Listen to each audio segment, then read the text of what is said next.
All right, well, welcome back, everybody. It's hard to believe, but it's the last day of class.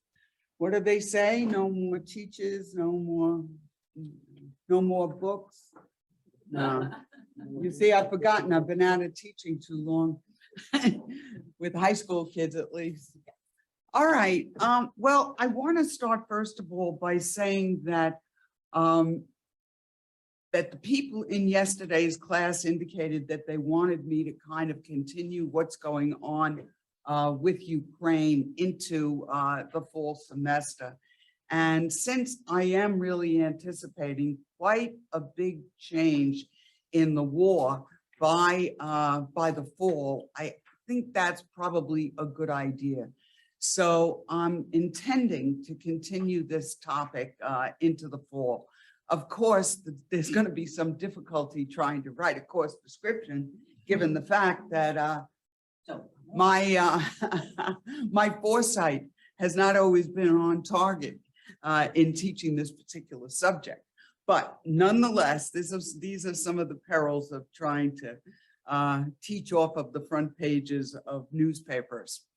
Another thing that we've been talking about here at Spark is whether or not we shouldn't have simply one large live class and one Zoomed class, so that particularly the people who are attending on Zoom, I can actually interact with them, address their questions, because in this particular format on Wednesdays, they're really little more than observers. I believe that there are as many as 40 to 50 people out in Zoom land.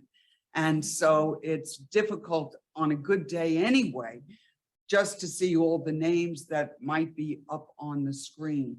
So if you have some strong feelings about this and you have a preference for when that day might be, either the live class on Tuesday and the Zoom class on Wednesday or vice versa, you know, let me know, because I've been told I've got 3 weeks to hand in my course description and make these kinds of long-term decisions.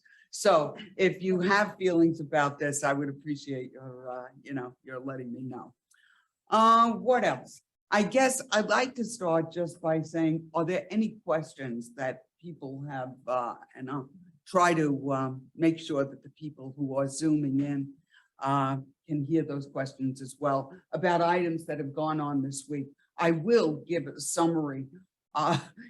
My summary, just so you see, from this morning, this is this morning, is running 2 pages. So things are happening at a furious rate. Please.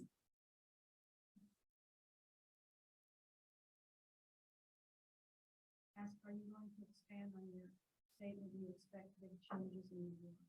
I sure am. That's going to be my topic today. All right, let me give you a little foresight. I believe that by the fall, the Ukrainians will have turned the war around. How's that? But remember, I didn't think he'd go in the second time. I thought after he got his hand slapped the first time, he'd kind of count his bruises and go home, knowing ultimately, economically, he couldn't win this war. So what we are seeing now primarily is an attempt by the Ukrainians to get the Russians to spend all their ammunitions and then have the West, which now those weapons are showing up, hit them basically with the high-tech weaponry that we've been training the Ukrainians on over the past months. I want to also remind people that the United States has actually been in Ukraine since about 2015. Once the Russians grabbed Crimea, the United States began training Ukrainians. So the Ukrainians on the second assault were really not caught flat-footed, even though they chose to believe, and Europeans chose to believe, that Putin would never invade Ukraine, despite the fact that he'd surrounded the country with 200,000 troops. Many people thought that war at this point was unthinkable, and that that after 70 years of peace following the Second World War, that going back to a major war in Europe simply would not happen. So, anybody else? Yeah.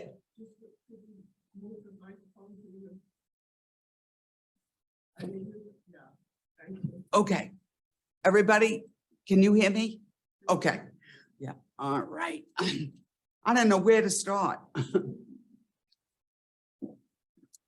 I think I'll start with some of the updates, things that happened overnight. One of the things that we've been seeing is that there has been increased Russian bombing, not just in the areas that we're familiar with, meaning in the Donbass area or off in Nikolaev and so forth. Instead, we're seeing bombing that is taking place throughout the country. In many ways, I believe that this is a Russian last gasp effort to gain as much territory as they possibly can, hoping to consolidate their power and maintain control. Basically, I think what the Russians want is recognition that Crimea is indeed a part of Russia and has been annexed by Russia. I also believe that they are not going to give up Kherson. Kherson, as we know, is where the water supply was cut off to Crimea. They now are in possession of Kherson. In fact, remember we spoke about the idea that they might enact a referendum that would actually lead the people in Kherson to vote in some kind of a fraudulent election to become a part of Russia. We know that they are issuing passports in that area. We also know that when we look at the Donbass area, the upper region, there are two oblasts, the upper region of Luhansk is just about to fall. And Severodonetsk has fallen. It fell on Friday, and the fighting is now taking place in a sister city called Lysychansk, which is basically on the Donetsk River. So we're going to be talking today a little bit about the action on the front in all of these areas. So the Russians between June 24th and June 26th have been bombing the entire country in reaction to the meeting of the G7. The G7 are the wealthiest democracies in the world. They have been having a conference over the weekend. That conference is coming to an end today. And as that conference ends, another conference of the NATO members is taking place in Madrid, Spain. So all of these meetings, as you'll see in my thesis, are designed really to maintain the sense of unity and to keep the coalition, the NATO alliance together to fight against Russia through Ukraine. And that means really at great expense, because they're fighting, remember, we're confronting a recession due to COVID. We also have the outrageous cost of energy in Europe, and particularly hitting Germany, because the Germans gave up nuclear power and then started to try to replace it with the importation of additional Russian energy. You'll recall that they were getting their energy primarily through Nord Stream 1, which was a pipeline, but they were in the midst of completing Nord Stream 2, which was going through the Baltic Sea, and the Germans put an end to that particular project. So the Germans, which are, of course, the economic and industrial powerhouse of Europe, is facing severe energy costs. And the Russians, just to make matters worse for the Europeans, knowing that the ultimate plan of the Europeans was to dial back on Russian energy, decided to dial back a little early, which means that the Germans who were hoping to fill their storage tanks are now not, are fearful that they won't be able to meet the 90% level, which is the level they believe that they would feel comfortable with as they face the next winter. All right, so let me see what else I've got here. So last night, there was quite a bit about bombing. This widespread bombing that I've been speaking about has included the deployment of 130 missiles in the last 4 days. This is staggering. In Mykolaiv, in particular, Mykolaiv, we're going to be talking about today. A lot of fighting going on in Mykolaiv. Mykolaiv is kind of like, if you think about the Dutch boy who put his finger in the dike, that's basically what the soldiers are confronting in Mykolaiv. They're trying to prevent the Russians from being able to establish a land bridge that would take them all the way over to Odessa. Odessa is the prize. Odessa is where the bulk of exporting takes place for Ukraine. 70% of their grain goes out of Odessa. And this is the best port on the Black Sea. So a lot of fighting going on right now in Mykolaiv. It was targeted last night. 8 missiles hit an apartment complex, but Russia claims that they hit a military training camp for foreign mercenaries. They also claim that they hit 8 ammunition depots. None of this has been confirmed by the Ukrainian government, but that was their claim. Also this week, you know that there was horrific bombing of a mall, a shopping mall in, and I know I'm mispronouncing it, but Kremenchuk. And that's supposed to be, I don't even see it on this map, but it's supposed to be in the center of the country. This bombing, which again, a missile, the Russians are spinning, of course, that somehow the ammunition dumps that they hit ignited the mall and that it was not the target. In any case, we have 18 confirmed dead. We have another 20 people that are still missing, kind of presumed dead. These bodies are burnt to the point of non-recognition. And we have 59 people who are injured, with about a dozen of them in critical condition. We don't know whether or not the Russians are simply incompetent with their bombing or unnecessarily cruel. In any case, we are expecting the number of dead to rise in that area. Let's see. Other real big news, Sweden and Finland are getting the go-ahead from Erdogan in order to join NATO. To join NATO, NATO is made up of 27 nations. To join NATO, you need to have a consensus, meaning everybody's got to agree. That's extraordinarily difficult. And the Turks were holding out, Erdogan, I should say, not the Turks, were holding out largely because he's facing a tough re-election and he's trying to make points with his electorate. Basically, what this is going to cost Sweden and Finland is recognition of the rights of the PPK, which are the Kurdish group that are in the eastern portion of Turkey. If you picture Turkey, Turkey is a peninsula. And just to kind of remind you about the plight of the Kurds that Sweden and Finland were kind of sympathetic to, At the conclusion of World War I, the Kurds were promised that they would get a nation of their own. The Kurds currently live in Iraq.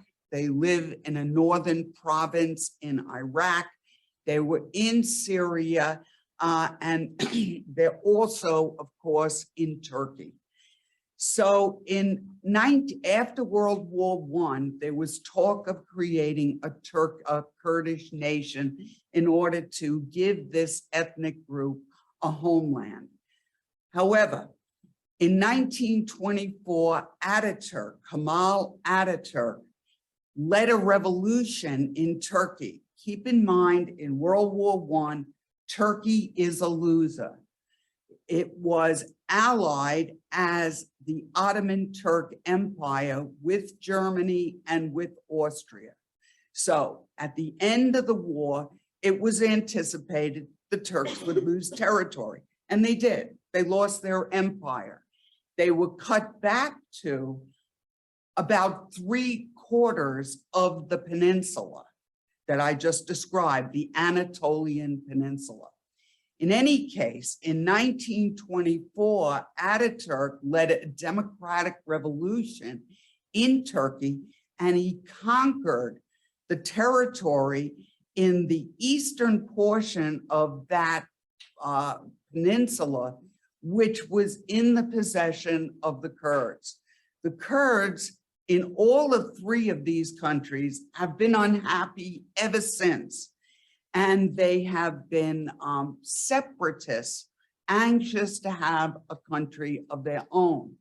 So anyway, the Swedes and the Finns were sympathetic to the goals of the PPK, and ultimately they were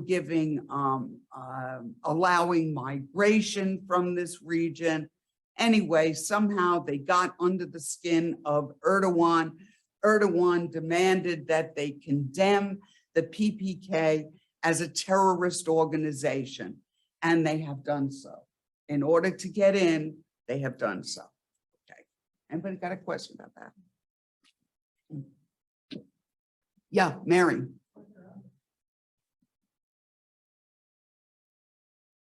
We have a question. We think we're getting it.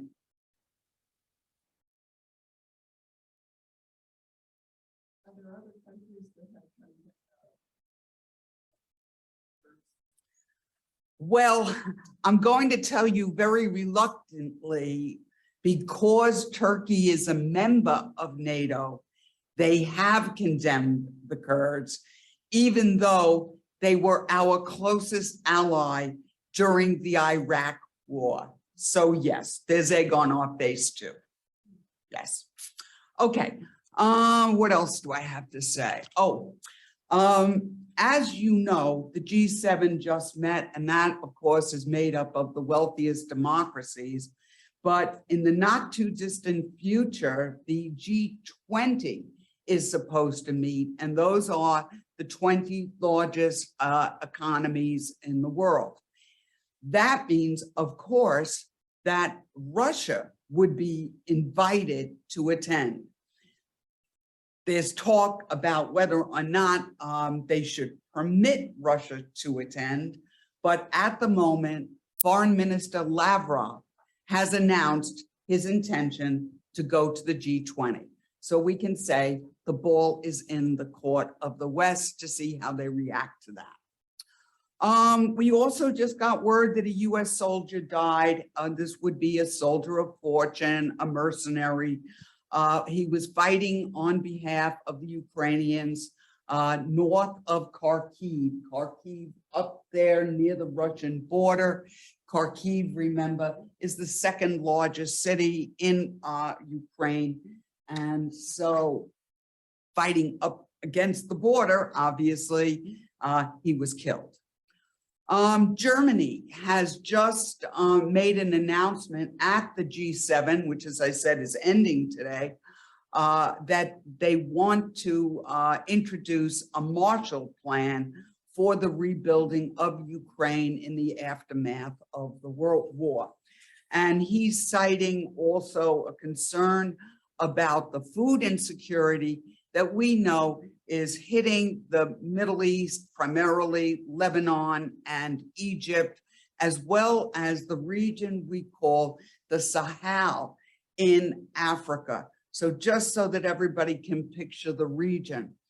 The region is on the border of the Sahara Desert. The Sahara Desert is the largest desert in the world, and it is creeping southward at a rate of about 3 miles a year. So we call this process desertification.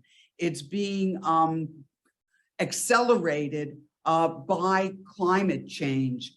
And given the conditions in this area of Africa, where they're also confronting pandemic, there is a great need to address this food insecurity. So the G7 announced yesterday that $4.5 billion is going to be spent in that regard. What else? A number of the villages outside of Luhansk that we're going to be speaking about today, little small villages, they say, have been completely destroyed, basically blown off the map. I've already mentioned this in the Russian state newspaper, TASS. Russia is planning this referendum in Kherson. They have installed a military civilian administration in that city, and that administration is supposed to be carrying out this referendum.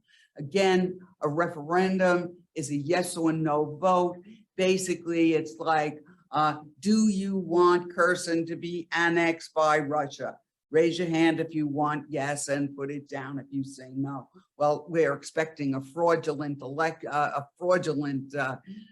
count of this referendum, but in any case, they go through the motions of trying to look like it's the will of the people. What else did I write by?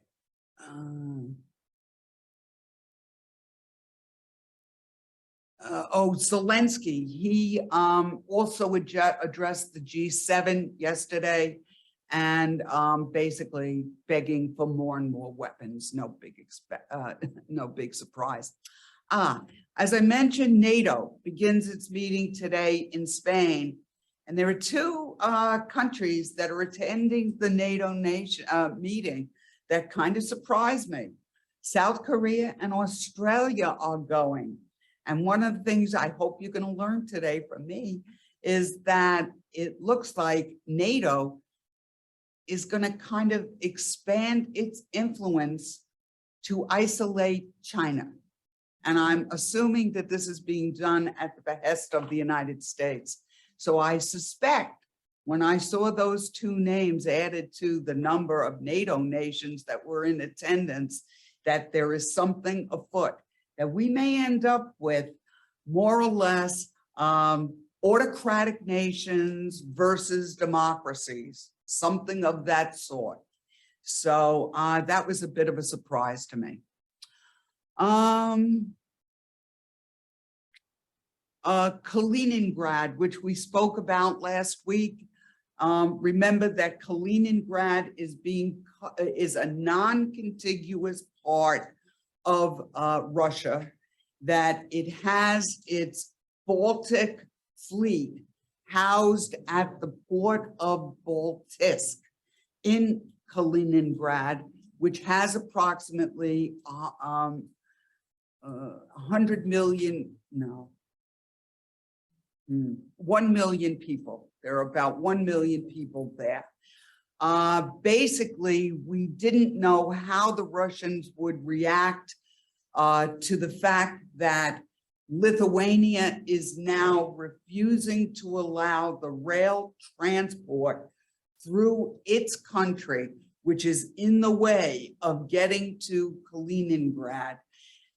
When the sanctions imposed by NATO required Lithuania to end any kind of rail transport that included what could be considered weapons of war, anything having to do with heavy industry.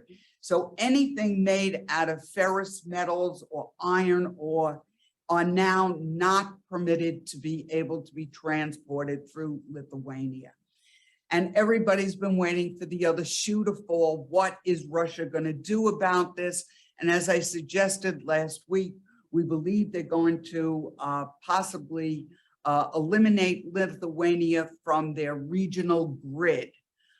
But they're really not in a position at the moment to do very much more militarily, because half of the number of soldiers that they, or sailors, I don't know exactly, you know, you'd expect sailors up there. Anyway, half the number of their troops have already been committed to Ukraine, and half the number of weapons have been committed to Ukraine. We believe that there is a nuclear stockpile in Kaliningrad. So that, I think, is very relevant. Meanwhile, in reaction to this, the United States sent 700 more US NATO forces into Lithuania. The Germans sent in 1,150 more troops, the Dutch 250, and the Norwegians another 200. So remember, the Russians are not completely cut off. They can, well, I don't have that map up, but remember, they can, on the Baltic Sea, they can simply transport between St. Petersburg and Kaliningrad because they're both on the Baltic. And now I'm caught up. Okay. All right, let us start. Oh, a couple other things I forgot. I put them on this sheet.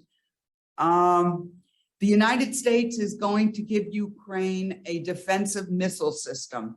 They're going to be SAM missiles, strategic to air missiles, and they will have a medium to long range effect.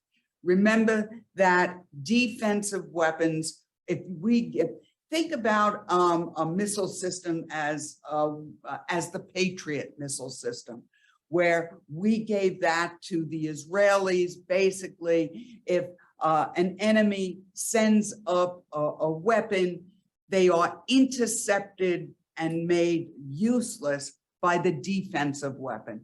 So one of the things, remember, we are supplying Ukraine primarily with defensive weapons, and one of this is the first time that we've agreed to actually give them. We bought it and we're giving them this defensive missile system.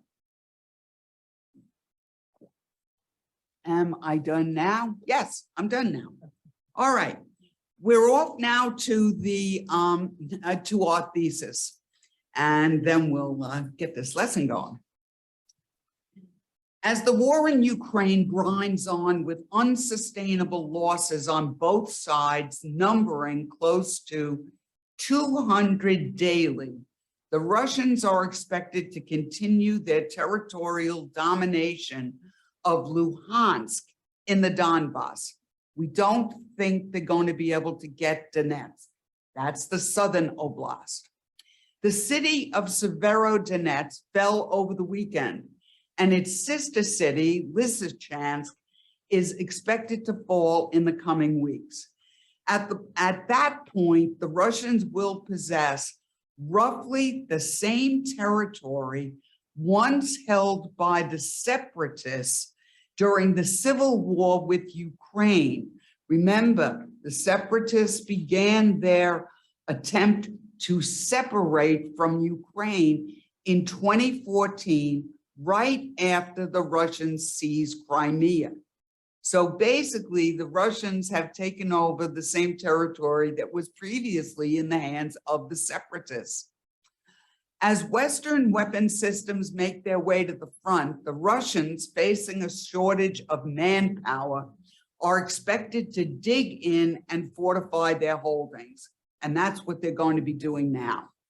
US military experts believe Ukraine will hold Donetsk, the second oblast making up Ukraine's industrial heartland in the Donbass region.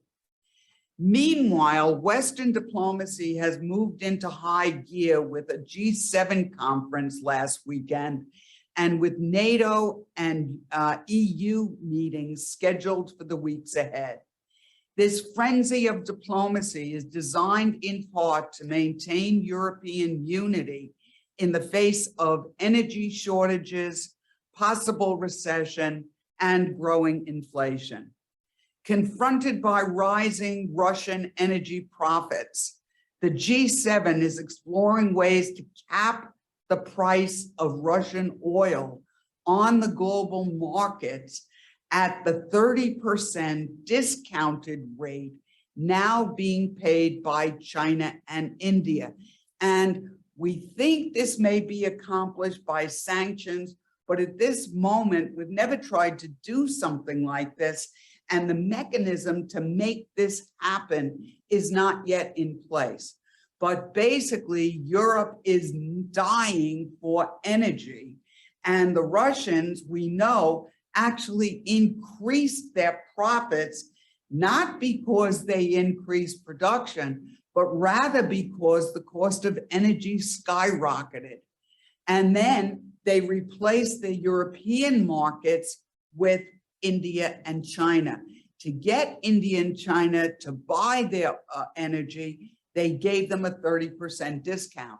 Now the Europeans are making that same demand, and they're trying to figure out a way to make that happen. But that's big news. To further debilitate Russia's ability to pay for the war, the G7 enacted new sanctions on Russian gold, its second greatest export and source of revenue. Now, you may know I have mentioned over and over again that weaponry is their second export. I guess I didn't even think about gold. But when I was in Russia, they claimed that Russia has the greatest stash of gold in the world. And the gold market is centered in London. And just to give you an idea of the size of this trade, last year, they exported $19 billion worth of gold and placed it on the London gold market. So another source of revenue that the West is trying to shut down. To make matters worse for the Russians, NATO announced, this is huge news, NATO announced on Monday that they intend to increase their high readiness forces from 40,000 to 300,000 and will station more troops along the Russian border. Remember that what the Ukrainians, the Lithuanians want is for them to fill that little gap between Lithuania and Poland. They want them to send in tons of troops there in this, I think it's about 40-mile gap, because otherwise, in a way, Lithuania is kind of cut off from NATO.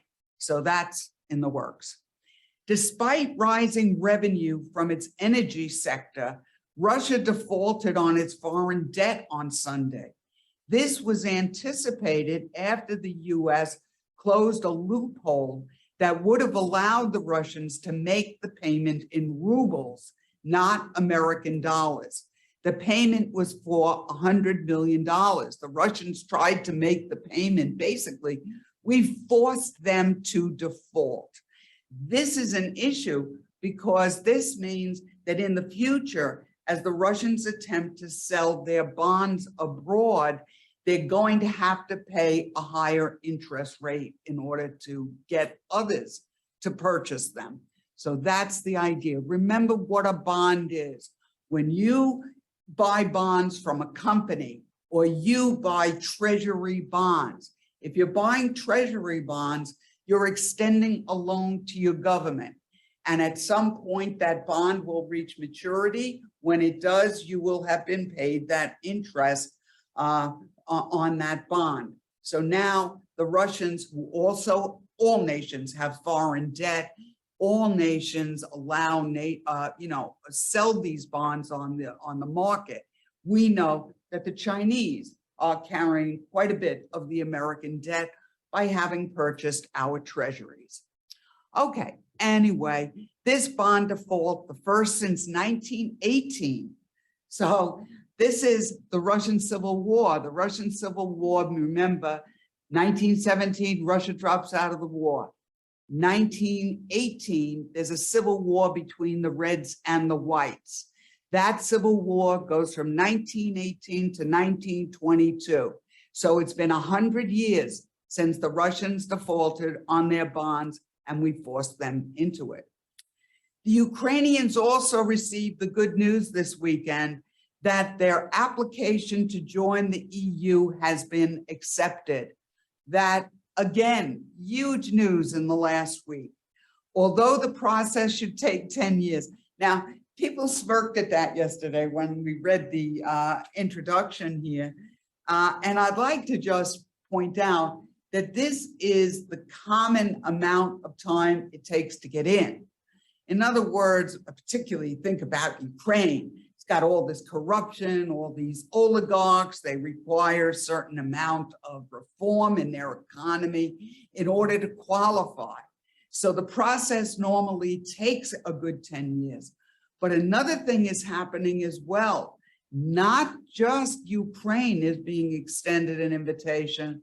Moldova has made an application. Moldova is another one of the former Soviet republics. And it's right next door to Ukraine, right? Right there. See it? Over there. So Moldova is going to apply, and they're going to open it up, we believe, to Georgia as well. So, Russia's going to come out ultimately behind the 8 ball in this war. Turkey, by the way, has been waiting to join the EU for 21 years. At some point, they gave up. And actually, the West gave up on them because Erdogan became an authoritarian strongman. And now, think about it, he is buying weaponry from the Russians, even though he's a member of NATO. So as the Turks decided to face east, when Erdogan came to power, they started to have dreams of kind of, redesigning the old Ottoman Turk Empire, saying the heck with the West, our future is in the East. And so basically, Erdogan wasn't going to get in. Officially, they're still trying. That try is now in its 21st year. We don't ever expect them to join the EU. Okay, although the process could take 10 years, Ukraine is now assured that it will become a part of Europe and will no longer be regarded by Russia, the enemy, as Little Russia, which is how they refer to Ukraine, Little Russia. This news, no doubt, boosted the morale of a country facing unimaginable losses and still unable to export their grain. Okay, yes. Does the EU have any Muslim countries? No. Not to my knowledge, no. Do you consider Turkey a Muslim? Oh, yes, but EU, they're not in. I was asked if the EU included any Muslim countries. I'm not entirely sure because some of those Balkan countries have, I'm talking about Serbia, the Czech.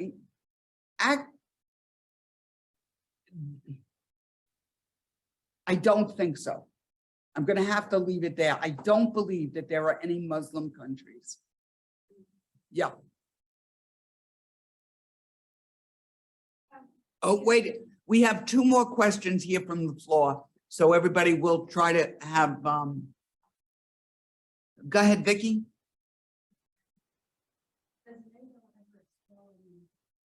It has not so far. expel a country. And we have one more question over here, Carolyn.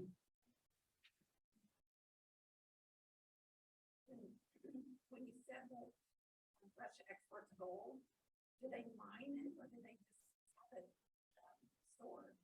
They have stored it for years. It's been it's kind of like India, you know, there's a very high regard placed on gold. So they have gold mineral wealth themselves, but they've been storing it for years. Yeah. Okay. Where am I? I wanted to talk about the front, and it may surprise you that I'm kind of starting with Belarus. And I'm going to suggest to you that Putin is placing a great deal of pressure on Lukashenko, who is the longest dictator in the history of Europe. And he is currently being pressured by Putin to join the war. And that's, of course, because they're running out of ammunition, they'd like another front, etc. But let me tell you just a little bit about Belarus before we get involved in this. There are approximately 9.4 million people living in Belarus. Belarus has what they call a special relationship with Russia. And basically that means that Lukashenko kind of rules domestically, but pretty much their foreign policy is determined by Russia. It is the kind of relationship that Russia had with many of the other Soviet republics that once made up the USSR. So their closest relationship with any of their former republics is their relationship with Belarus. Anyway, let's kind of go to 1991 when the Soviet Union kind of implodes. At that point, Lukashenko came to power. Think about it. The Soviet Union melts down in 91, and this guy's been in power for the last 30 years. Well, he hasn't been all that popular. And in 2020, there was an election. And in the election, once again, we believe it was fraught with fraud. Very similar to what happened in Ukraine in 2014, when Yanukovych picked up and went into exile in Russia, where you have fraudulent elections and then you end up having people coming in, overseeing the elections, etc. In any case, Lukashenko asked Putin for help, and Putin sent in some security forces and restored Lukashenko to power. So in other words, Lukashenko owes Putin his position, all right? And so the problem is really that the people in Belarus are fairly sympathetic to the Ukrainians. I'm speaking about the people, not the government. And these people don't want to go to war on behalf of Russia. And Lukashenko, in a poll, it was suggested that less than 5% of the people in Belarus wanted to take part in this war against Ukraine. So if he goes ahead and decides to throw in his lot with Putin, he could be facing social unrest that could end up in his being overthrown. So Lukashenko is finding himself between a rock and a hard place.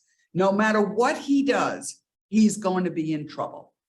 But we know that this war began on February 24th, when the Russians were carrying out military exercises in Belarus on the border of Ukraine, and that those soldiers, thinking they were going home, were now dispatched in a blitzkrieg attempt to topple the government in Kyiv and install a Russian puppet.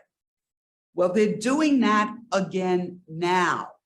Russia is now bombing Ukraine from Belarus again. Okay, with that as background, let's see what I had to say here. Russian missile, and I'm going to suggest that what we're looking at here with Putin is the carrot and the stick. He's going to try to lure Lukashenko to support him, but there's always the threat that if you don't support me, there could be consequences. Russian missile strikes from Belarus took place hours before Putin was to meet with Lukashenko in St. Petersburg. That was this weekend. He met with him this weekend. Putin promised Lukashenko weapons capable of holding nuclear warheads. The Iskander-M systems have a range of about 300 miles and could conceivably hit Berlin, okay? And can carry both conventional and nuclear warheads. He's also promised to upgrade Belarusians' Su-25 fighter jets that will enable them to carry nuclear weapons within months. So this is the carrot. I'm going to give you weapons if you kind of join my side. Belarusian forces conducted military drills near the Ukrainian border. So this is now the second time. The first time when the invasion began February 24th. The second time at this very moment, going on as we speak. Ukraine accused Russia of trying to drag Belarus into the war. Western military, now, you're going to start to see me refer to analysts. You know, when this war began, there were no analysts who were able to tell us what was going on because the war was fresh. But we're now entering the 5th month of the war, and military analysts on both sides are trying to figure things out. So now I can kind of go to the think tanks, which are a much better source than I am. And that's what I've been doing. So Western military analysts say it is unlikely Belarus will join the war effort. With little domestic support to join the war, Lukashenko could face social unrest, undermining his almost 3 decades in power. Lukashenko is indebted to Putin for bolstering his security forces to help him put down mass protests that followed a fraudulent election in 2020 that kept him in power. Some analysts think it's only a matter of time before Putin demands Lukashenko provide more tangible assistance. So far, Lukashenko allowed Russia to stage its 600-mile border with Ukraine with dummy tanks. I think that's funny. So along the border, they get all of these painted tanks sticking out of the woods so that the Ukrainians would think that there's another front. Anyway, war. I don't know what to say. So anyway, so far, he's placed dummy tanks along its 600 border with Ukraine. He's replenished Russia's military arsenal. They're running out of ammo. And they've allowed Moscow to stage missile strikes from its territory, some of which, as I said, just took place last night. As part of the weekend's military drill, Belarus dispatched 3,500 to 4,000 military personnel near the border. The entire army is about 60,000, but Lukashenko wants to add another 20,000. Drills are now being conducted about 65 miles from Kyiv. So we are seeing kind of like an instant replay. I thought this part was funny though, so I had to include it. Last year, Lukashenko, oh, this isn't so funny. I think you may remember the last time you probably thought about Belarus was last May, not this past May, but a year before. During this time period where Lukashenko was being threatened because he had carried out this fraudulent election and all these dissidents were thinking about social unrest to unseat him. When that happened, he, like Putin, decided to kind of hold a grudge, even though he was installed in power. One of those dissidents was flying across the airspace of Belarus. Lukashenko sent a jet, a military fighter jet, and forced the commercial airliner to the ground, and then arrested the dissident. Remember that? That was a big thing last year. So that's probably the last time you thought about Belarus before this war. So, but the second part is fun. Last year, Lukashenko sent a fighter jet to intercept a European airliner carrying a prominent, that should say dissident, as it flew over the country and made his generals salute his teenage son. Now think about the implication. He's got a teenage son. He's been in power 30 years. Doesn't it suggest to you that he's almost regarding himself as a monarch or a permanent dictator, and his intention is to pass on Belarus to his son? So I thought that was telling. Zelensky, knowing all this going on, addressed the Belarusians. This is our media leader on Sunday night, and warned the people in Belarus that Putin was trying to draw them into the war. So, all right, so that's why, even though it is not an official front, it may become one. And I just wanted everybody to have a little bit of background as we watch the summer unfold. You know what? It's 5 to 11. Let's take 10 minutes and then we'll take a look at the rest of the front, okay?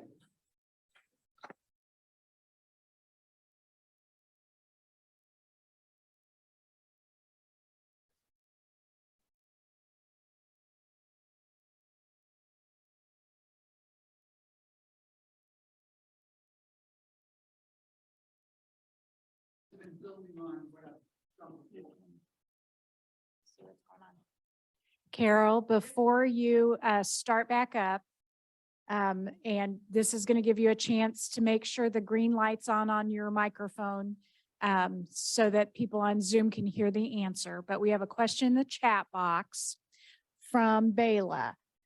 Do you have any comments on the detention of Brittany Griner swapping for someone like the Francis Gary Powers exchange?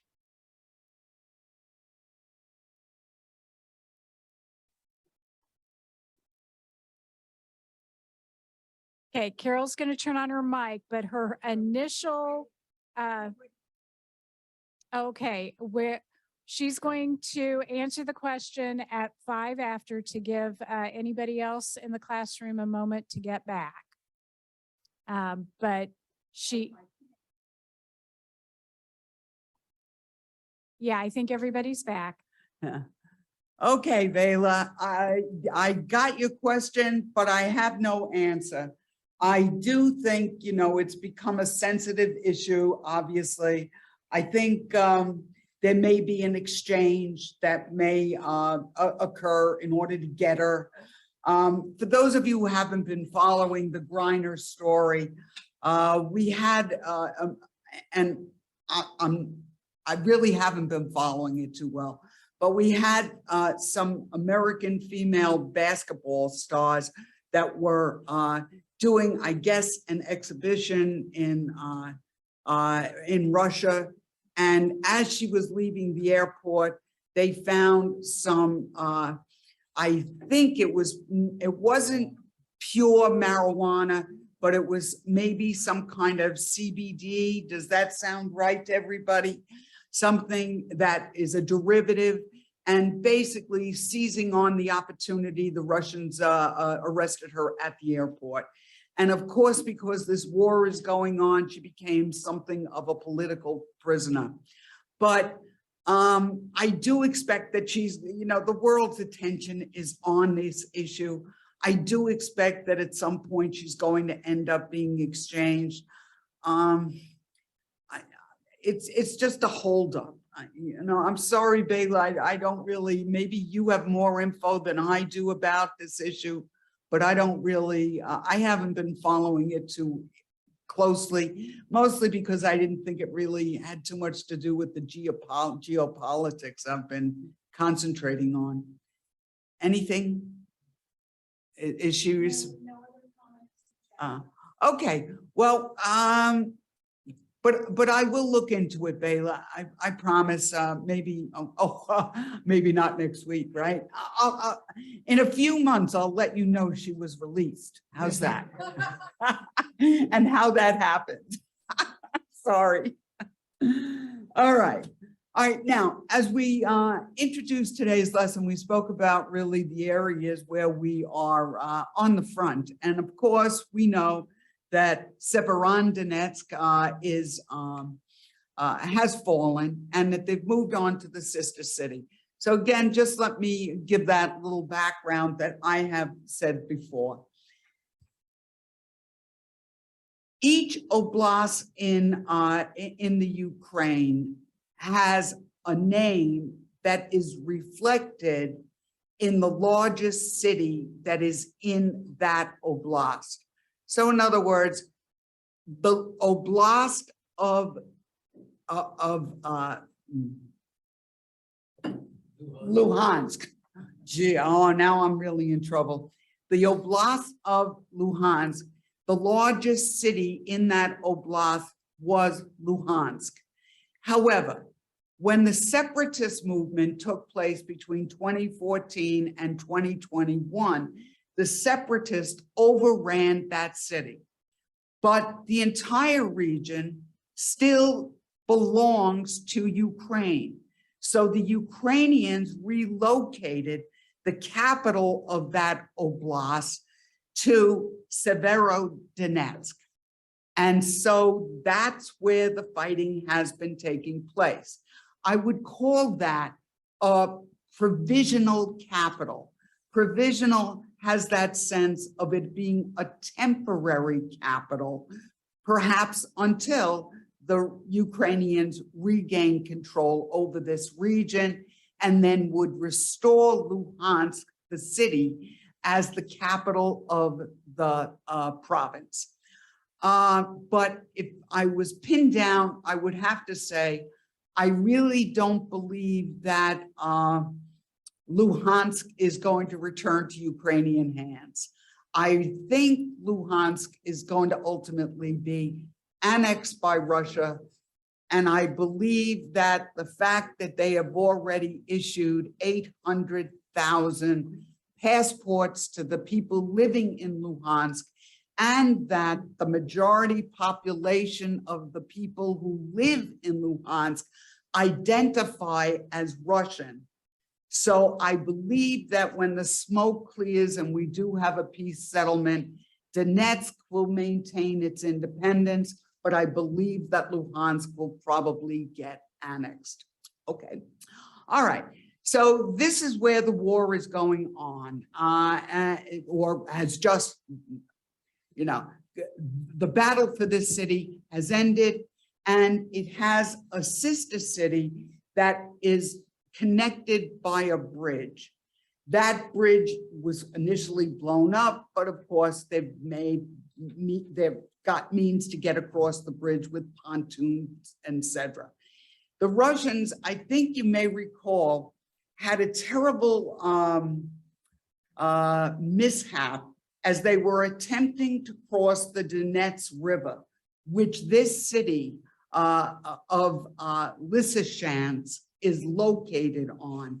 And that's when they think a few battalions, after the Ukrainians blew up a bridge, were caught short, and all of them died. So that was one of the tragedies that took place. At this moment, what the Ukrainians are attempting to do is surround this city of Lysychansk. They feel that if Lysychansk falls, then the oblast of Luhansk will fall. All right, let's see if I can't do a better job with this by referring to my notes. Severodonetsk, the population of 100,000, became the provisional capital of Luhansk Oblast following the fall of the city of Luhansk during the occupation of the city by the separatist forces. Right now, there are only about 8,000 people that are still in Severodonetsk, which we said just fell. And just like in Mariupol, the people who are left in Severodonetsk are hiding underneath, this time, a chemical plant. It's called the Azot chemical plant. Remember, in Mariupol, they were hiding underneath a steel plant that was up against the Black Sea, and that steel plant had all kinds of underground bunkers that enabled them to hold out for a really long time. And the significance of Mariupol, which was the first city that fell to the Russians of major consequence, that city was standing in the way of connecting the corridor. And what the Ukrainians were trying to do in that city was to get the Russians to spend so much ammunition and so many troops that even though they knew they were going to lose, the idea was simply to plug the gap and to force the Russians into this war of attrition.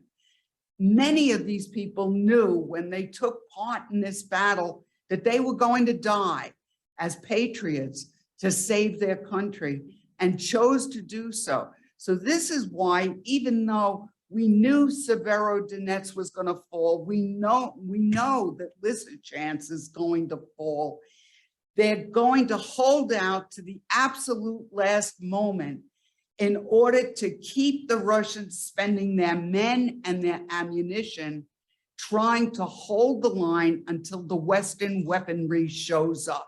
That's the overall strategy.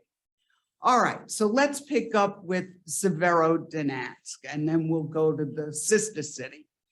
According to military analysts, Ukraine has been fighting suicidal battles to hold on to cities like Mariupol and Severodonetsk to impede the Russian offensive, buying time until advanced Western weapons make it to the front. In this brutal war of attrition in the East, the Russians have vastly superior firepower and have shown a willingness to follow a scorched earth policy. They have inflicted heavy losses on Ukrainian troops. However, by holding out as long as they did, Ukraine was able to severely degrade Russia's combat abilities, and that is the American goal in this war. You'll recall Defense Secretary Austin made that comment. We want to degrade the Russian military so that we are giving a damaged ally to Xi in China. Okay, the bigger picture. Okay. According to the Institute for the Study of War, a think tank, a Washington-based think tank, the strategy in Severodonetsk and Mariupol was to slow the enemy down at the expense of both military and civilian casualties, as well as infrastructure. In Mariupol, a 3-month campaign, the soldiers surrendered the Azovstal steel plant after the complete destruction of the city, to allow time for Western weapons to flow in for Ukrainian forces and for Ukrainian forces to begin staging counterattacks in other parts of the city. The strategy can be summed up as losing the battle to win the war.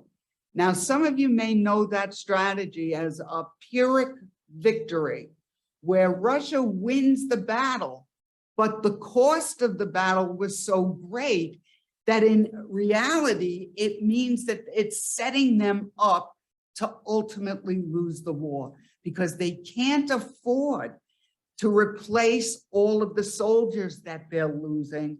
And Western analysts believe that no nation would be able to replace the munitions at the rate that the Russians are spending them. But think about what the West is doing. The West has 20 to 30 nations donating weapons.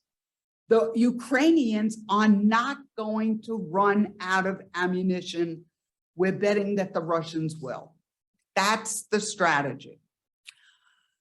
Russian forces have destroyed many Ukrainian defensive structures in the industrial area of Severodonetsk. According to the mayor, there are approximately 8,000 people remaining in the city. As the soldiers retreated, they were hit with cluster bombs, illegal according to Geneva Conventions. Many continue to hide in the basement of the Azot chemical plant. So, you know, people have been saying, why not get the weapons there faster? Remember that the Ukrainians were not trained in Western technology. As a former Soviet republic, their weapon stores came from the old Soviet Union.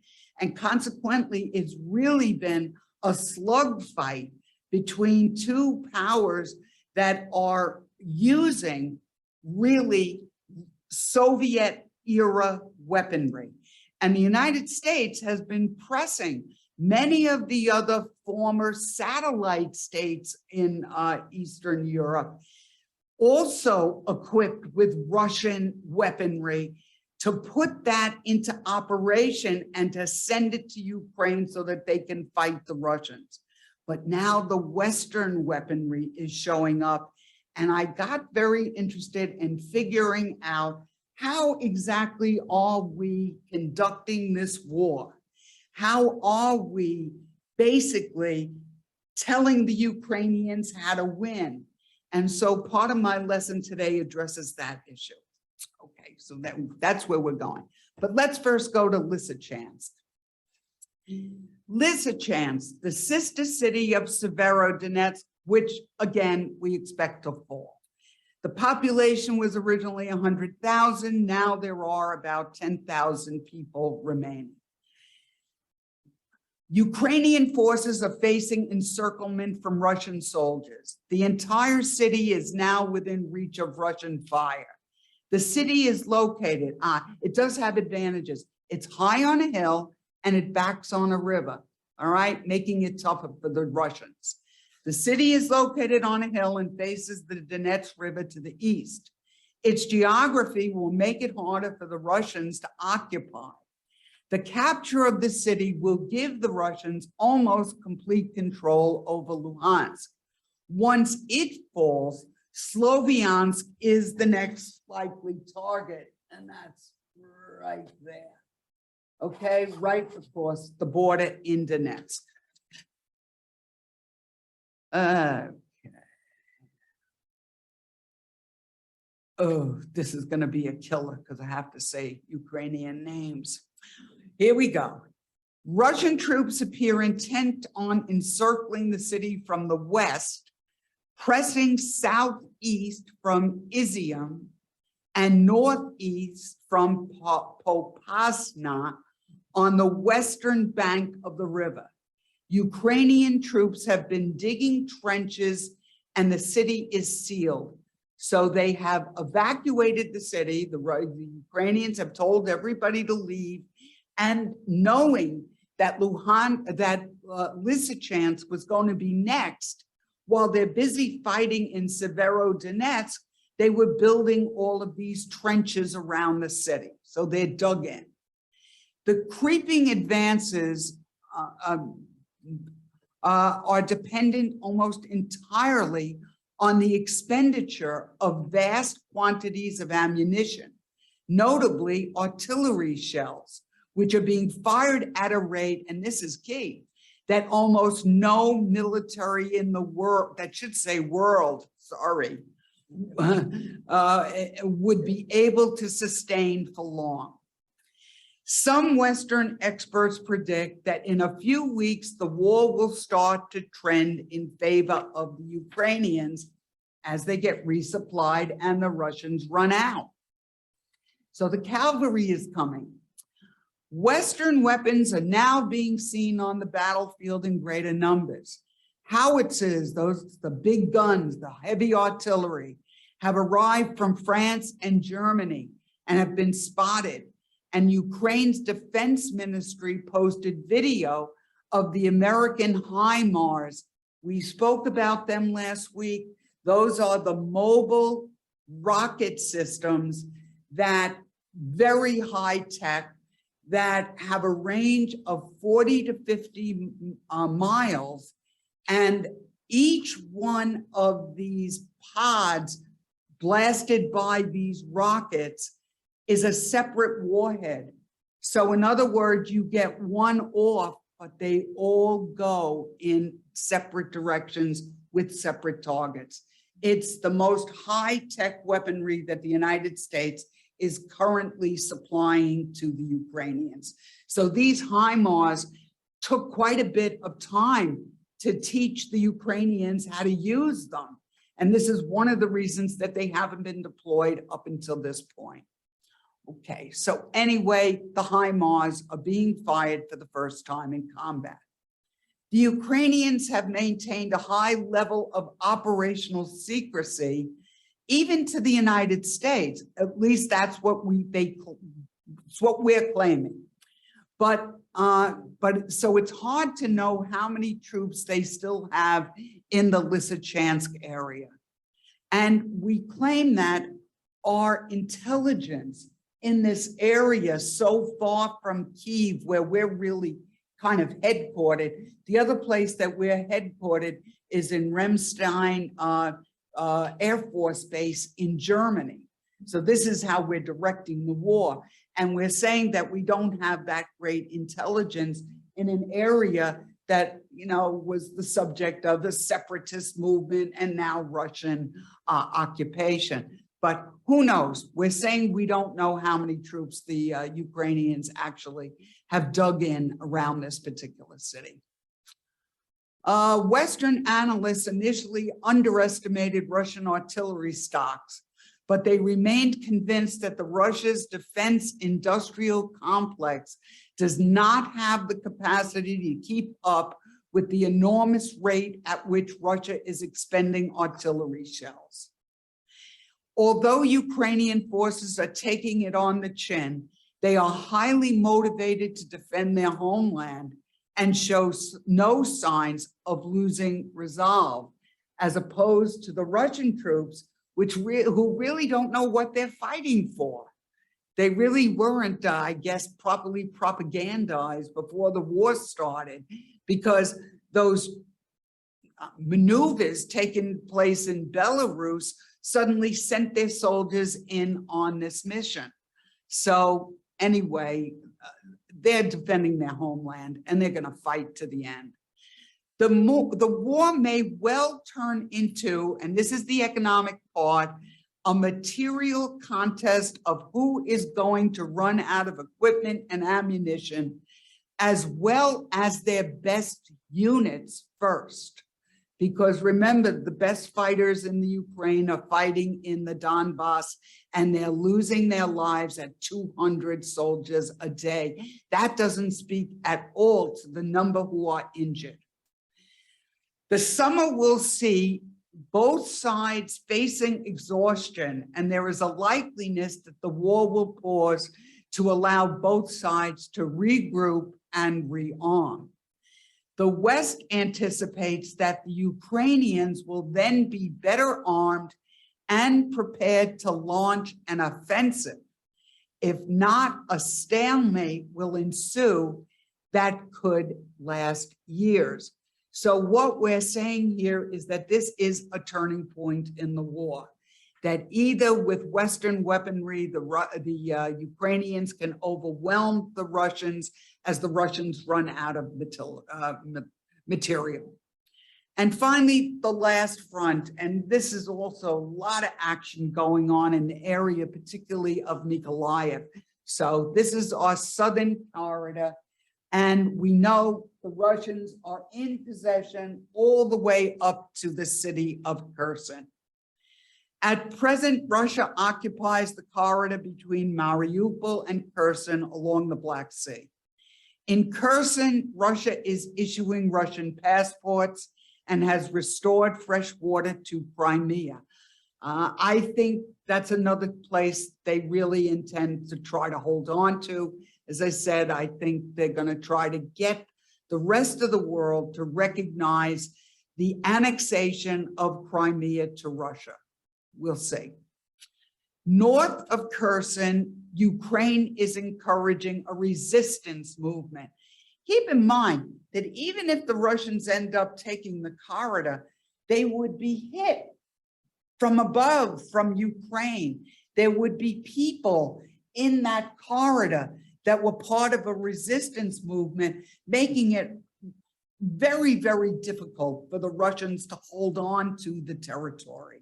So we've seen that before, certainly in warfare. And now to Mykolaiv, which is really where lots of action is occurring. The pre-war population of Mykolaiv was 480,000, and it is now about half at 230,000. It was nearly encircled in the first week of the war. It has been pummeled by missiles, cruise missiles, and artillery for months. Mykolaiv, and I didn't know this, so this is an addition. Mykolaiv was once a major hub of Soviet shipbuilding, all right? Because Crimea, right below. So this is where they were building their southern fleet. It's no longer in danger of being captured at the moment. Buildings are shuttered, drinking water is in short supply, and more than half the population has left the city. But this is new. The mayor recently urged an evacuation of the city. So why, when obviously it's faced this bombardment since the onset of the war? And it suggests to me one of two things. Either the Ukrainians are planning an offensive there, or the Russians are really planning a major offensive in Mykolaiv that makes the Ukrainians feel that this city may fall and that more people should be evacuated before that occurs. But this is the first time the mayor has called for people to evacuate. If Russia takes Mykolaiv, it could overrun Odessa, which is about 70 miles to the west. I lost my place. I shouldn't do that. That would leave Ukraine I should repeat that. If Russia takes Mykolaiv, it could overrun Odessa and control Ukraine's entire Black Sea coast. That would leave Ukraine a landlocked country and upends its economy. Being a landlocked country is literally the kiss of death. Almost all foreign trade and commerce takes place on the water. So, and Odessa is the prize. Recent military strikes in the south suggest that Ukrainian troops are starting to use powerful Western anti-ship weapons. And who has the best Navy? The United States. And who's very close, not very close, but who's right behind us? The British. And the British and the Americans are supplying them with anti-ship missiles. Ukrainian forces have launched strikes on Snake Island. Snake Island is the little island outside of Odessa, a critical island south of Odessa, now in Russian hands. Last week, U.S. Harpoon missile struck a tugboat that was carrying weapons and personnel to the island. The Ukrainians are also using long-range anti-ship missiles and drones to attack Russian gas drilling rigs in the Black Sea.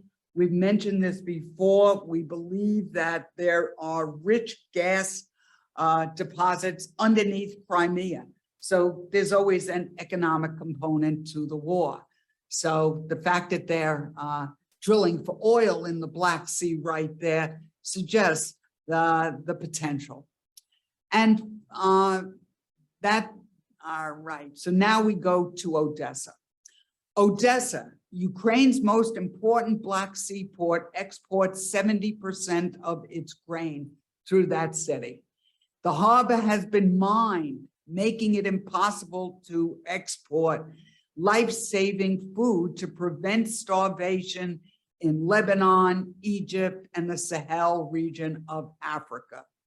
It came under attack on May 1st when Russian forces destroyed the newly built runway of the Odessa airport with a missile strike.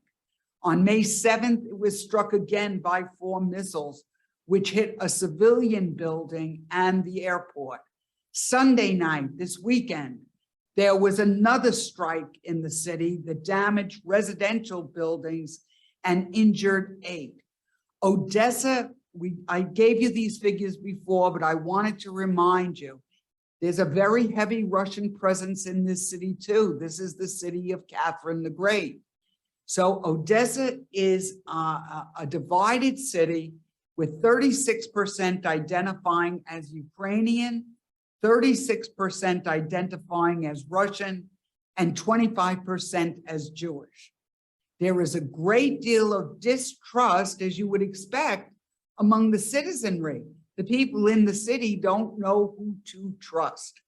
The city was established by Russia during the reign of Catherine the Great, and its port is the best on the Black Sea. Okay, now we take a look at this as a, yeah, Mary. We're getting a question. So who did the 25%, how does the 25% Jewish population identify themselves as either Russians or Ukrainian? I don't know. Okay. Well, we hope. I couldn't find out the answer to that question. I did try. Okay. And then how is it that the Russians are drilling for oil on the coast of Ukraine? Well, they've been in Crimea since 2014. When you talk about international waters, the waters of a nation extend 12 miles. So these oil rigs could be just outside the 12-mile range. I don't really know. But certainly they would have all of the land around Crimea without any interference from the Ukrainians since they've been there for 7 years, 8 years. And Yeah. finally, how was it that they were building their ships in the town you mentioned? Mykolaiv. Yeah.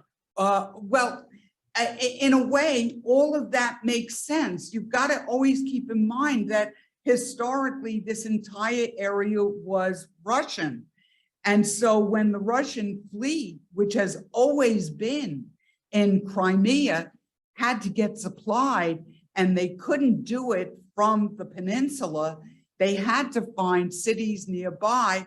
And this, of course, creates jobs.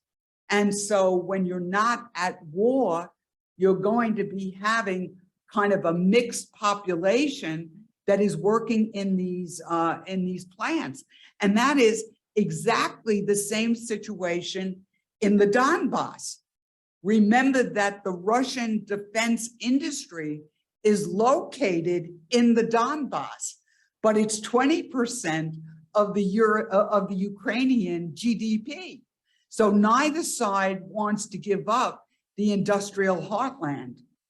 So any place you've got the Russians spending money and creating jobs, you're going to find people in those areas that are supporting their employer. Okay, a war of attrition. this is kind of a little potpourri, as you'll see, but I'm now going to also start to talk about how we're directing this war. Commercial satellite imagery of Russian bombardment of Ukrainian positions indicate that many artillery shells are exploding on the ground, not in the air as they are supposed to cause maximum loss of life. It suggests that the Russians are using older weaponry that has been poorly maintained. In other words, we're fighting, a tank war. And so you've got all of these soldiers that are dug into the trenches. When the missiles are fired, they're supposed to detonate above the trenches. And by so doing, they would kill far more soldiers than if the weapon fell adjacent to the trench. Some soldiers would die, but not the number you would be able to kill if they were operating properly. So the West is looking at this and saying the Russians are really, their military is archaic. They haven't cared for their weaponry. It kind of suggests that they're degraded. Okay, in a war of attrition, if both sides retain the will to fight, economic resilience will determine the outcome. And the West has deep pockets, assuming that the forces are approximately the same size. Moscow's economy is down, remember, 11% this year, but its sales of commodities, natural resources, will be able to fund the war for the foreseeable future. Ukraine's productive capacity has been reduced by 40 to 50%, and it hasn't been able to export its harvest. It will need between $5 to $6 billion each month just to stay afloat. Foreign assistance and private donations will be needed for some time to come, and that then builds on the idea that was just announced by the Germans at the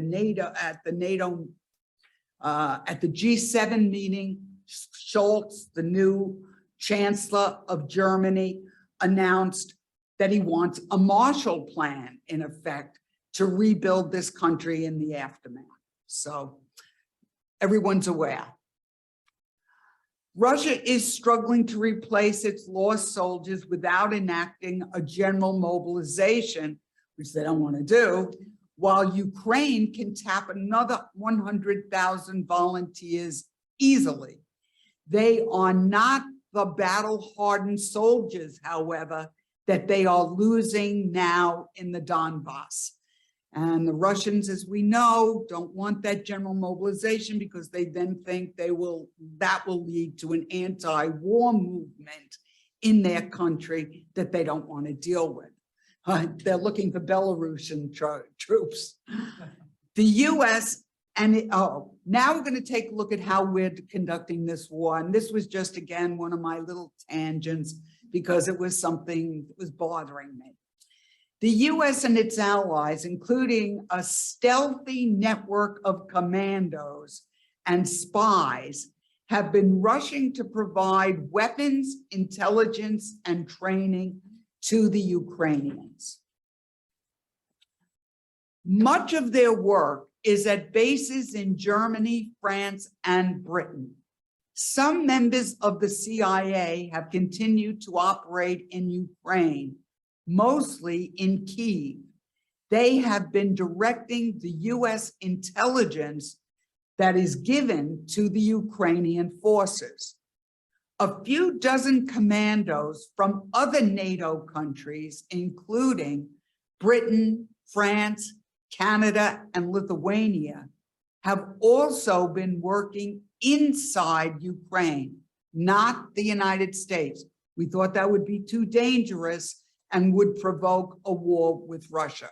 But these other commandos, you might be saying to yourself, who are these? These are elite forces.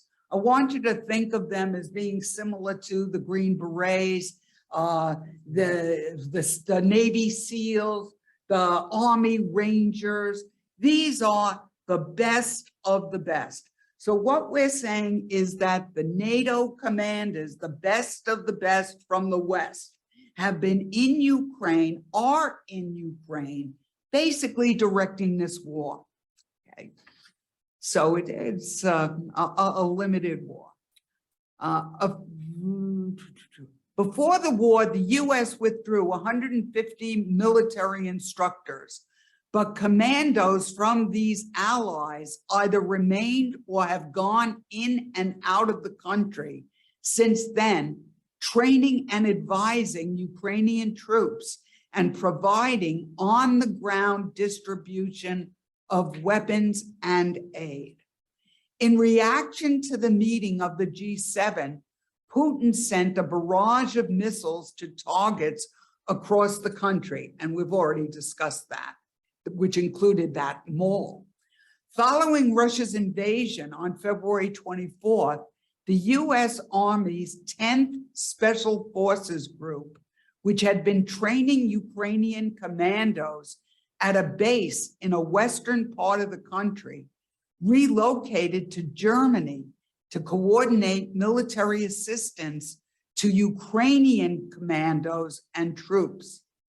That cell, our cell, has now grown to include 20 additional countries. Russia can't win in the long run. The Special Forces Operations Cell helped to manage the flow of weapons and equipment in Ukraine. They do this by using US intelligence to coordinate the shipments to avoid Russian detection. Because think about the value of all of this heavy high-tech weaponry making its way all the way across the country to fight in the Donbass. For example, at Ramstein Air Force Base in Germany, a US Air Force and Air National Guard team called Gray Wolf provide support, including tactics and techniques, to the Ukrainian Air Force. So our Air Force is training theirs. They're still flying, even though we didn't apply a no-fly zone, because we thought it might lead to American and Russian jets over the country that might cause an incident requiring the United States to go to war, which we are obviously trying to avoid. The commandos are not on the front lines. Instead, they advise from headquarters in other parts of the country or remotely by encrypted communications. The impact of their stealthy logistics, training, and intelligence are tangible on the battlefield. US intelligence from satellite imagery is called up on a tablet. So we've equipped them all with iPads provided by the Allies. The tablets run a battlefield mapping app that the Ukrainians use to target and attack Russian troops. While the US does not acknowledge the presence of the CIA in Kyiv, their presence is understood by the Russians. What the Ukrainians need most is instructional training on how to use rocket artillery like the HIMARS and other sophisticated weaponry. So far, 60 Ukrainian soldiers have received training on that system. According to General Milley, the military leaders from nearly 50 countries pledged to increase the flow of advanced artillery and other weapons. Another necessity is this is something that was pretty familiar. If you've got all these casualties in the Donbass, they need MASH hospitals. So another necessity is the construction of mobile hospitals to save lives. Green Berets in Germany have recently started medical training for the Ukrainian troops. Following the seizure of Crimea, the United States sent American Special Forces and National Guard instructors. They went into Western Ukraine to provide combat training to 27,000 Ukrainian troops beginning in 2015. So the Ukrainians were not caught flat-footed. We were there. We've been training them since they took Crimea. US training outside of Ukraine ended with the start of the war, deeming it too risky. Okay? And now finally, we got a little less than 15 minutes, some odds and ends, things that I somehow wanted to talk about, but couldn't find a logical place to kind of shove them in. So these are kind of not related. But this is why, you know, when I heard that South Korea and Australia were at the NATO meeting, I had already written this up. And so that's why I think that's what's happening. NATO has recognized China as a challenge to the alliance's security interests. To counter China's influence in Africa and Latin America, the G7 announced its version, finally, of the Belt and Road Initiative. This $600 billion partnership will soon announce infrastructure projects in low and middle income countries. It promises to be transparent, to work in partnership with other nations, and to protect and to provide protections for labor and the environment. So we're going to give the Chinese a run for their money, maybe better late than never. This I found interesting, and this came again out of the class. People asking, why can't they get their grain out by overland routes and somehow get it to market without having to go through the Black Sea? So I went to investigate, and this is what I found. Romania has sought to aid Ukraine by exporting its grain through the port of Constanta. I want you to find Romania over there, all right? So Romania has access to the Black Sea, all right? They're not involved in the war. They could export Ukrainian grain. Okay, on the western coast of the Black Sea. Making the situation more difficult is the fact that, here's the reason, that the railroad gauge in Ukraine is wider than that in Europe, requiring time-consuming measures to transport the crop. Think about that, the logistics of doing it, unloading, putting it on other trains. And that's because for years, Ukraine was part of the Soviet Union. And so their whole railroad gauge system is different. So let's pick that up. Okay. Making the situation more difficult is the fact that the railroad gauge in Ukraine is wider than that in Europe, requiring, okay. Last year, it sent 60% of its crop. This is Romania. So Romania also produces grain. And last year, Romania sent 60% of its crop to Egypt and the Middle East. While prices have increased over, other costs have as well. In other words, you can get top dollar today selling food on the global market, but it also means that the cost of producing the food has gone up. First of all, fertilizer uses petroleum-based products. So all of that has gone up. So while prices have increased for the grain, other costs have as well, like the cost of diesel, pesticides, and fertilizer. These obstacles have prevented Romania from helping more.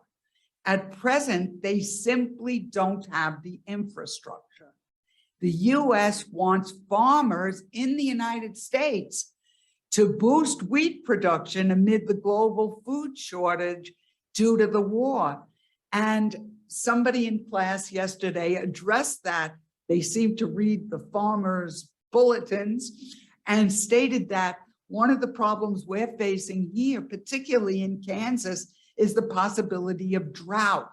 And so we are anticipating that our grain production, even though they can get top dollar for it, you can't get top dollar if you can't produce it.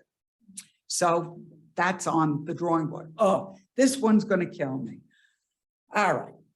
The largest nuclear plant in Ukraine is in Russian hands. It's called Zaporizhzhia. The Zaporizhzhia nuclear plant, the largest in Europe, is in Russian hands. It provides 1/5 of Ukraine energy and half of its nuclear capacity. The International Atomic Energy Agency warned that conditions at the plant have become untenable.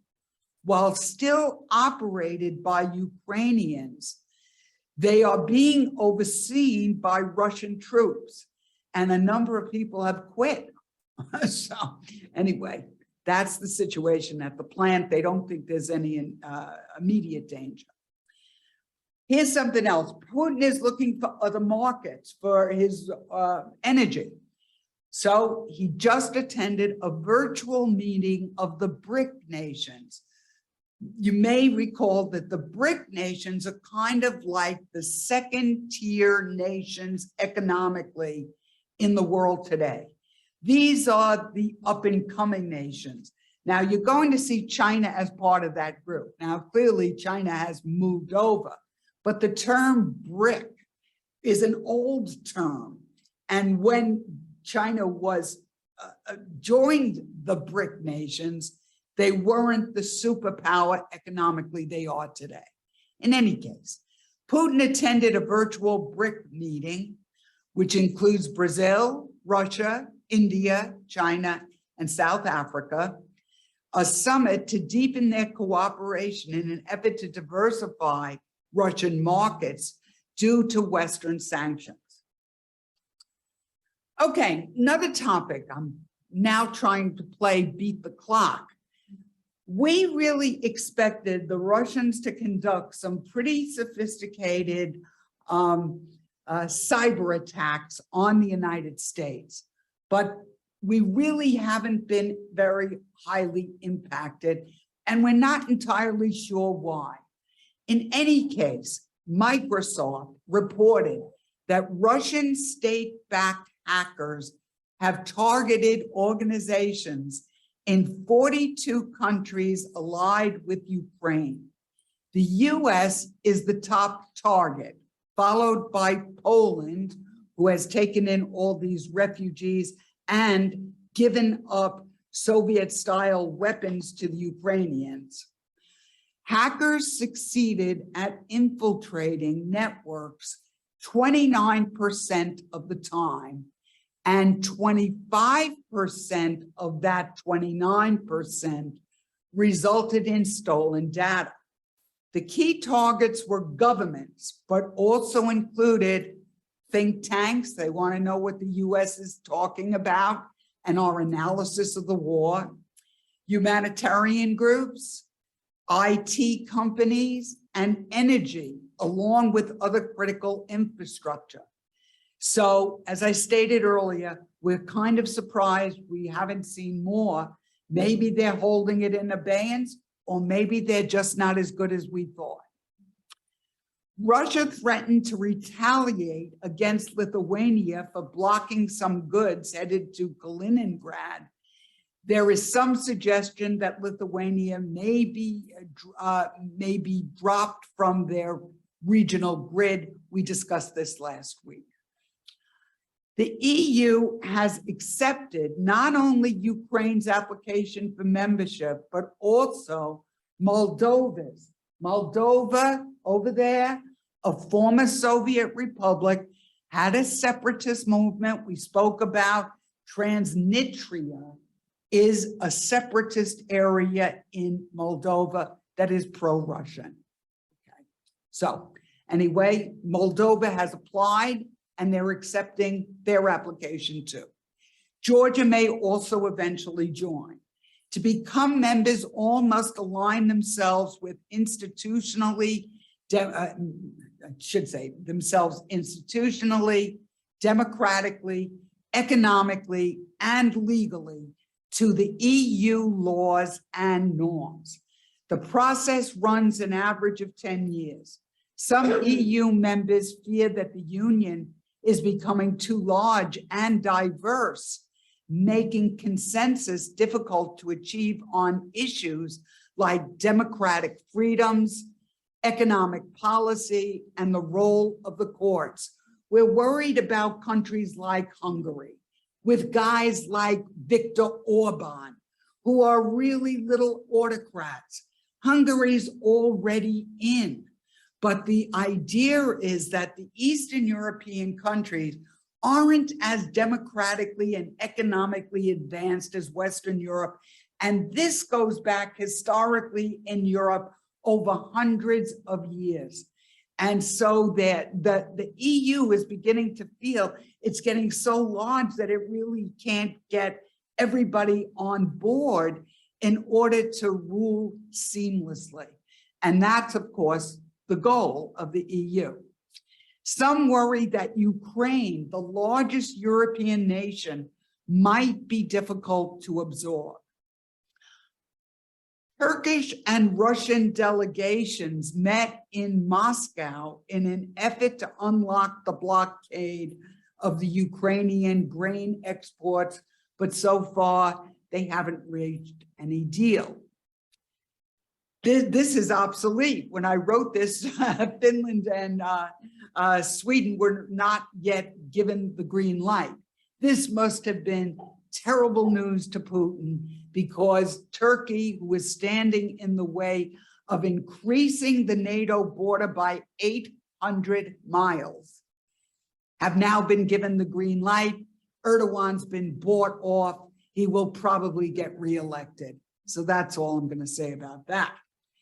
And finally, Ukraine continues to document war crimes committed by Russian troops, crimes against again, I want to remind you that one of the most important results of the Second World War was the establishment of international law in terms of war crimes and the ability to convict people, individual people, for their actions in warfare. Basically, it says that even though you're at war, there are certain rules of war. There's certain things about the treatment of non-combatants. There's certain things you just don't do. You don't, like that Russian soldier who was just convicted in Ukraine, guy on a bicycle, take him down because your commanding officer told you to do so. In other words, superior orders are not a cover for individual crimes committed by individuals in wartime. So anyway, Ukraine continues to document these war crimes committed by the Russian troops. The crimes against civilians include torture, murder, and terrible sexual assaults on women, in the hope that individuals will later be held accountable for their crimes. We shall see. And with that, it is the witching hour. It is 12 noon. We finished. The semester is over. I hope to see you back in September. I hope with some very good news for the Ukrainians. But believe me, peace will come with its own set of problems. And I know this may sound sacrilegious, but if Russia falls, collapses, that would be an even greater catastrophe for the West. On that note. Okay, everybody, thank you. And you're very welcome. Really quickly, before we go, Excuse I want me. to remind everybody that you will be getting a link to an evaluation in your email box. I hate this. Is not so much for Carol, because we know she does a wonderful job and that you guys all love her. This is more about helping the curriculum committee think about things to teach in the future things that we could do better to make this a more enjoyable situation for everybody who's present. So please take the 5 minutes to fill it out. We really appreciate that. And if you can hang on for just another second, Carolyn went to go run and get something out of the office, and she'll be right back. Hi, Tina.